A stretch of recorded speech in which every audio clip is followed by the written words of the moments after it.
leadership matters. It matters immensely. But this is your journey.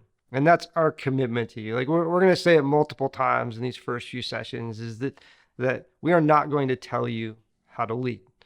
I have loved exploring leadership, really going all the way back to my teenage years. I've spent decades now kind of studying it, thinking about leadership development. And like many of us, I've bought a number of books along the way. I'll watch different clips. I'll try to learn from them. And a number of years ago, I actually sat down with all the books I had to that point. I was going through and I was highlighting and taking out some quotes. And you see a number of those quotes right here. And they say things like leaders make change or exemplary leaders. The kind of leaders people want to follow are always associated with changing the status quo. It just almost pains me to say, like, none of this is true. It's just not. Like, there are great leaders out there who never change the status quo. I work with some amazing non-commissioned officers in the Army, and they didn't make any change. They didn't move anyone. Their job was to keep people trained and fed and safe and ready to accomplish the mission. So I'm going to share with you a clip, actually. I got to guest teach at the United States Military Academy at West Point a couple summers ago. And it was on Zoom, so I have some footage of it. And I just shared the same stuff with them. You're going to hear me talk about some of the same things. And just watch two of the young women in the middle of the screen as they listen to these quotes and then respond to this message that this stuff is just kind of not how it is. Those are strong statements. Leaders make change. Great leaders move us. They possess 21 qualities. They're always associated with changing the status quo. They act opposite. They act the exact same way, and it's opposite of everyone else. That's all total BS. Like, none of that stuff is true. And I can say that definitively because when you get out there in the Army, for instance, there are some fantastic NCO leaders who don't make change. I laugh when I watch that. It's funny, but it encapsulates kind of the way we approach leader development. Like someone else is going to tell us, we're going to write it down, we're going to figure out how to go do what someone else has told us. This is our take, and we're confident in this idea that there are no leadership experts. There aren't. It doesn't matter what anyone tells you. They are not an expert on you. There are no leadership experts. We are only experts on our own leadership. Because if we're introverted, or we have anxiety sometimes, or we don't like being in big groups, or we love like getting in front of a crowd. Like everybody comes in different shapes, forms, sizes, values. And so you can decide like how you need to lead. And that's what this process is about. So to reinforce this notion that there are no leadership experts, we're going to share with you a number of things that leaders are asked to do and reflect on these for just a moment and how you might answer these sort of conflicts of leadership interest, if you want to put it that way. As leaders, we are told a lot of times to act decisively. Makes sense. But we're also told to be open to ideas and input. At certain times, those are going to come in conflict, right? Like, hey, if I'm asking you questions, I might not look like I know what I'm doing. So when am I supposed to act decisively? And when am I supposed to ask people how I should do it and get their input? It's an art. We can come to answers, but it can be tough. We're asked to demonstrate strength and confidence. Or someone tells us that, or a leadership expert says you got to be strong, confident, project, like you know what you're doing. We learn that vulnerability builds trust. So be vulnerable, build that trust, let people know you're not perfect. We're asked to be present, but give people space. It's just hard. It's almost laughable. We're asked to over-communicate our message at times. There's research on this. If we over-communicate, people will get the idea. But leaders should talk less and listen more. So you got to decide when you do those things. We're asked to create a culture where it's okay to fail and then hold others accountable for their performance. Just tough stuff. Leadership is hard. So take a moment, if you would, and think about your own version of those things we just showed you. Leaders should do this, and they should also do this. Try to come up with one that you've been caught in, or how do I do this and this as a leader, and reflect on that.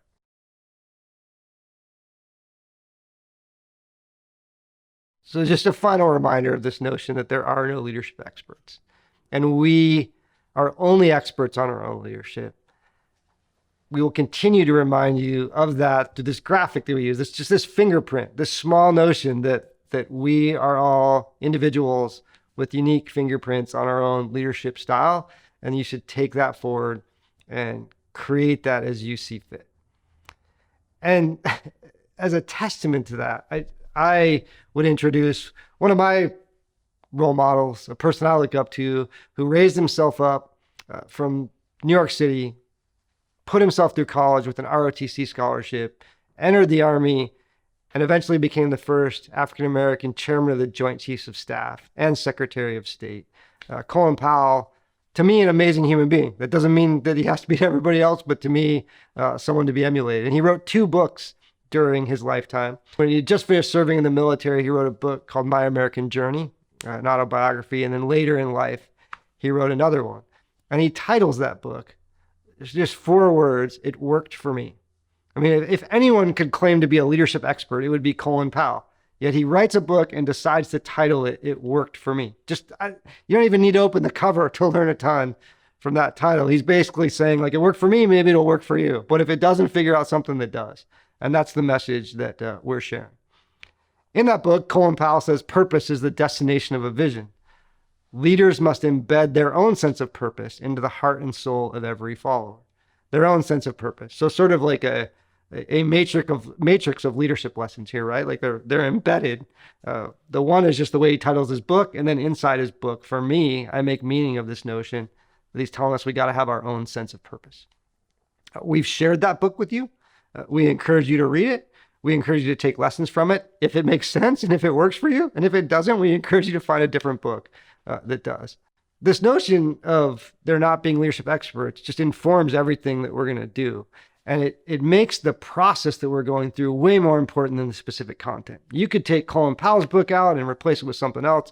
You could take concepts that you're going to hear from us sessions down the road in 4 or 5 about trust or influence or culture and replace them with something else or even some other content. That may sound crazy, but it's not. We've been doing this for decades, and we know that the process is what matters. The process of reflection and you figuring out your own journey and then being intentional and confident with that. I had the great fortune to go to the Stanford Graduate School of Business a number of years ago, and they had a curriculum that had been thought out and was crafted by Nobel laureates and expert teachers and people with PhDs in their fields.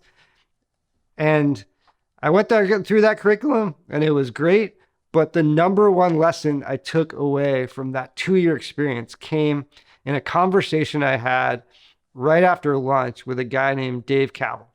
And it was during our first year, and it was right after spring break. Dave had gone with a number of classmates, 10 or 12 classmates, to Washington, D.C. And he was telling me about this trip he organized. And during this trip, he actually met Colin Powell. And Dave and my classmates met Hillary Clinton and Sandra Day O'Connor and just these incredible leaders in Washington, D.C.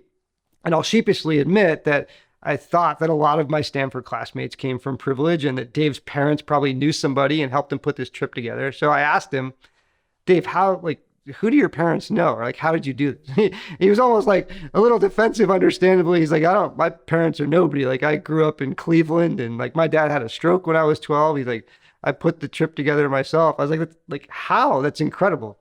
And I remember him looking at me and saying, I just called them.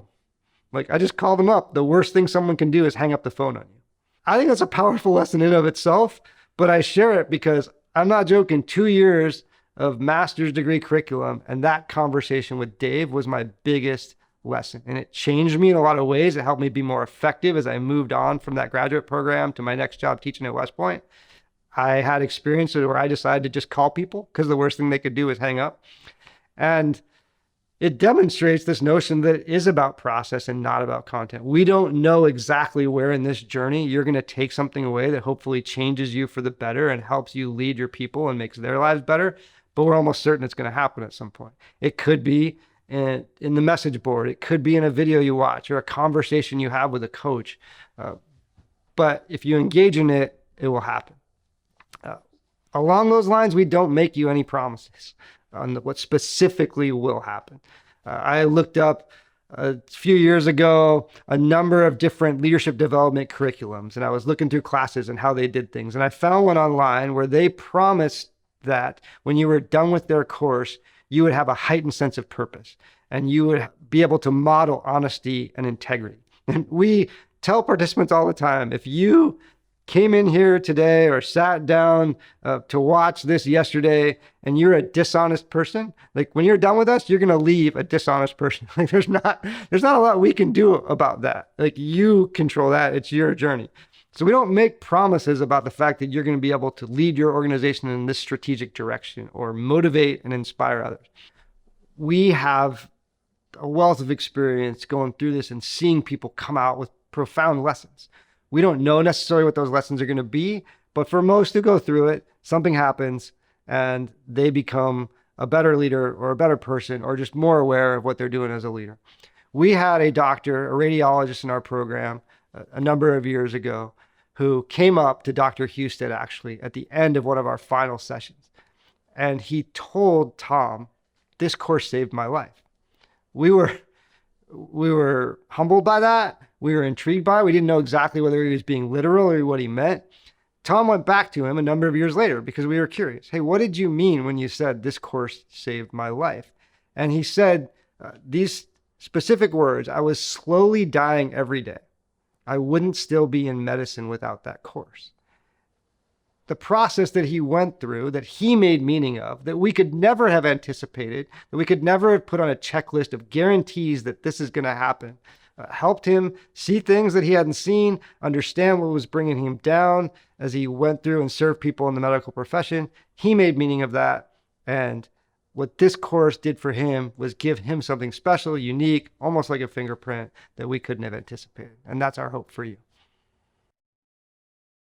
So a key tool that we have to help facilitate this process we've just talked about is what we call the Leader Growth Engine. And it's derived from a number of different sources. There's roots from the Center for Creative Leadership, much of my own time teaching at West Point. And it's really just a way to kind of systematize reflection. So at kind of the center of this leader growth is you.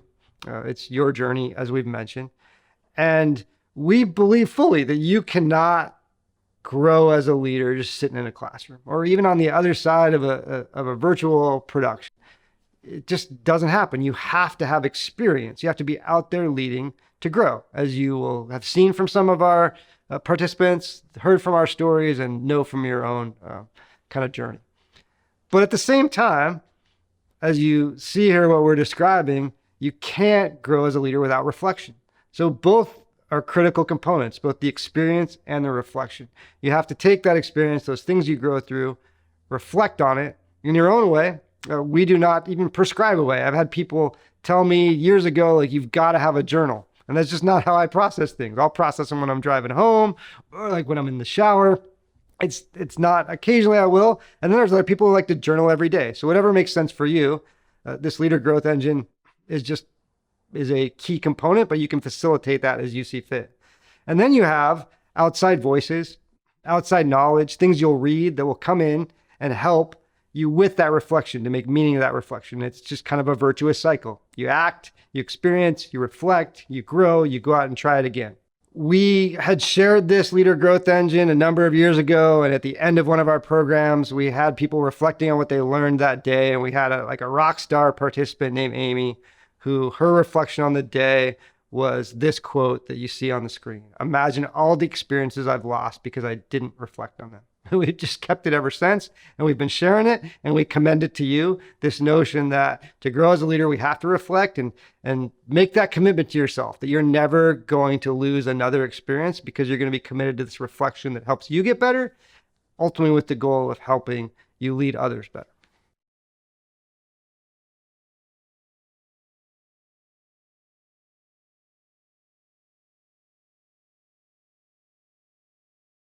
Was a brand new second lieutenant reporting for duty in Republic of Korea, and my commander was Captain Keith Krulski. We had our brigade commander coming through to do a motor pool walkthrough with the sergeant major of the brigade.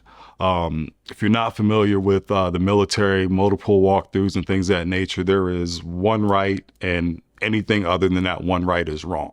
The brigade commander walked through with the sergeant major. I knew it wasn't right, and they definitely knew it wasn't right. Captain Krulski looked bad in that moment. My area of responsibility was all sorts of wrong, and it revolved around my lack of follow-up with my platoon. I was expecting a verbal thrashing. I was expecting some type of punitive damage just in regards to, well, you're going to do this because you didn't show up to me properly. But I was very, very surprised because in that moment, Captain Keith Krulski looked at me and he simply said, Felix, you're better than this. Fix it. I'll be back to walk through tomorrow morning. I sat there for about 20 minutes and the feeling that I was left with was, you disappointed someone who believed in you. So in that moment where someone who had every right to come off the top rope on me, Captain Keith Krulski decided to give me grace. He really solidified something that was important to me. My performance, something that I do or I don't do that I'm responsible for, should never make someone else look bad.